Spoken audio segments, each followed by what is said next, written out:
नमस्कार दोस्तों, राधे राधे, जय श्री कृष्णा। आज मैं सफला एकादशी के बारे में बात कर रही हूँ। सफला एकादशी किस तिथि में मनाई जाएगी और इसका पारण का समय कब है, ये मैं इस वीडियो में बताऊंगी। पहले इसका कथा का श्रवण करते हैं। सो इस प्रकार है। अर्जुन बोले, हे भगवान, पौष मास के कृष्ण पक्ष की एकादशी का क्या नाम है?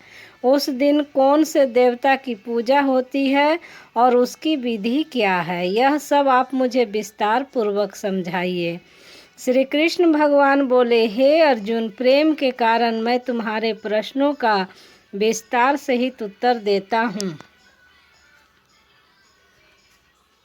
अब तुम इस एकादशी व्रत का महात्म सुनो। पौष मास के कृष्ण पक्ष की एकादशी का नाम सफला है। इस एकादशी के देवता नारायण है।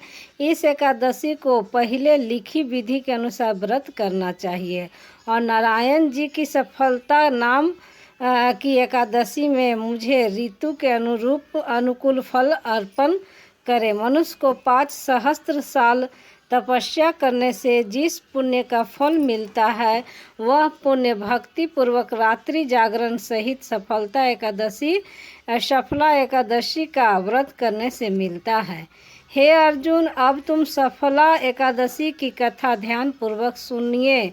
चंपावती नगरी में एक महिष्मान नाम का राजा राज करता था। उस राजा के 4 पुत्र थे। उस पुत्रों में सबसे बड़ा लुम्पक राजा का पुत्र महापापी था। वह हमेशा पर स्त्री गमन तथा वेश्याओं के यहाँ अपने पिता का धन व्यय किया करता था। वह सदैव देवता, ब्राह्मण, वैष्णव आदि की निंदा किया करता था। जब उसके पिता को अपने बड़े पुत्र के बारे में ऐसे समाचार ज्ञात हुए, तब उसने उसको अपने राज्य से निकाल दिया। तब लुम्पक उसके द्वारा त्याग दिया गया।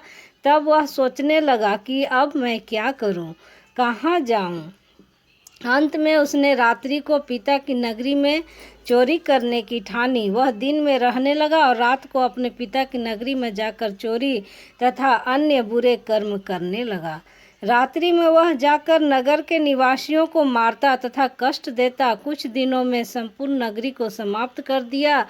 वह प्रातः उसे पहरेदार पकड़ने पर भी राजा के भय से छोड़ देते। जिस वन में वह रहता था वह भगवान को बहुत प्रिय था। उस वन में वह एक बहुत पुराना पीपल है तो पीपल था तथा उस वन को सब लोग देवताओं का कीड़ा स्थल मानते थे। उस जंगल में पीपल के वृक्ष के नीचे महापापी लुम्पक रहता था।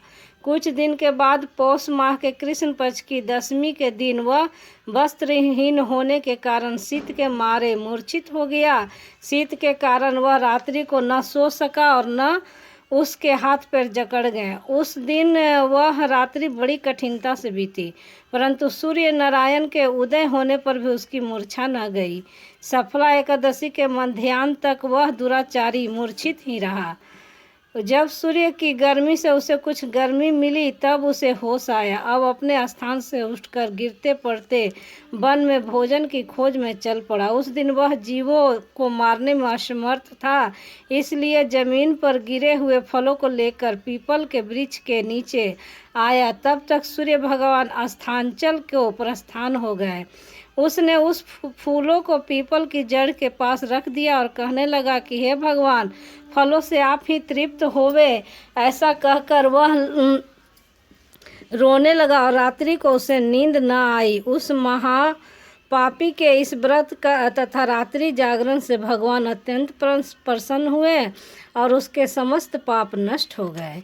प्रातःकाल होते ही एक दिव्य रथ अनेकों सुंदर वस्तु से सजा हुआ आया और उसके सामने खड़ा हो गया। इसी समय आकाशवाणी हुई कि हे राजपुत्र, भगवान नारायण के प्रभाव से तेरे समस्त पाप नष्ट हो गए हैं। अब तू अपने पिता के पास जाकर राज प्राप्त कर। लुम्पक ने जब ऐसी आकाशवाणी सुनी तो अत्यंत प्रसन्न हुआ और कहा, हे भगवान, आपकी जय हो। ऐसा कहता हुआ सुंदर वस्त्रों को धारण करने लगा और अपने पिता के पास गया। उसने संपूर्ण कथा कह सुनाई और पिता ने उसको अपना राज्यभार सौंपकर वन की रास्ता लिया। अब लुम्पक शास्त्रानुसार राज्य करने लगा। उसकी स्त्री पुत्र आदि भी नारायण के परम भक्त बन गए। वृद्धा अवस्था आने पर वह अपने पुत्र को गद्दी देकर भगवान का भजन करने के लिए वन में चला गया और अंत में परम पद को प्राप्त हुआ। सफला एकादशी इस साल 2021 में पौष मास कृष्ण पक्ष एकादशी सफला एकादशी 9 जनवरी 2021 दिन शनिवार की है। व्रत का पारण यानी व्रत खोलने का समय है 10 जनवरी सुबह 7:15 AM से 9:21 AM के बीच में व्रत का पारण किया जाएगा। नमस्कार, राधे राधे, जय श्री कृष्णा।